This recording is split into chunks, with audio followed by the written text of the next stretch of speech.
Hello, if you want to record this screen on Samsung Galaxy A25 5G, then you can use the screen recorder that you can find in quick settings. So you can swipe from the top towards the middle twice, like so, in order to be able to find screen recorder. By default, it is located over here.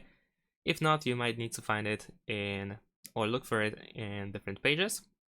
Now, if you don't have the screen recorder at all, then you want to press this pen icon in the top right corner in order to edit the full quick settings section.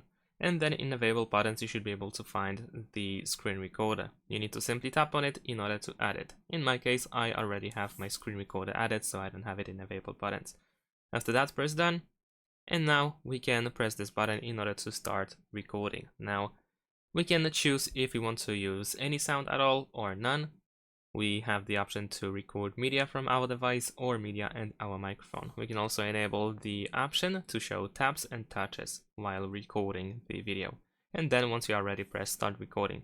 You will have the countdown. Of course, you can skip it as well. And there we go. Now we can do whatever we want in order to record the screen. Over here you have this pen that you can use in order to draw something on the screen in the meantime. Of course, you can use different colors. And you can also disable that by tapping on the pen again. You can tap on this little person icon in order to turn on the front camera. You can pause the recording and you can stop the recording over here as well. You can also press this arrow in order to hide these options, and you can swipe in order to unfold this list.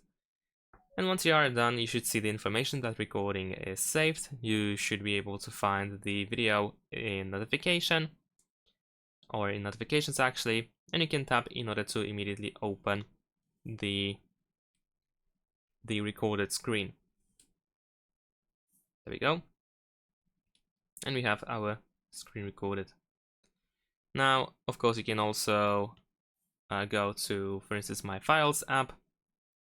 That is this one over here, in order to find your screen, your video of the screen. So you can go to videos and you should be able to find it. And that's it. Thanks for watching, leave a like and subscribe to my channel, and see you in my next videos. Bye!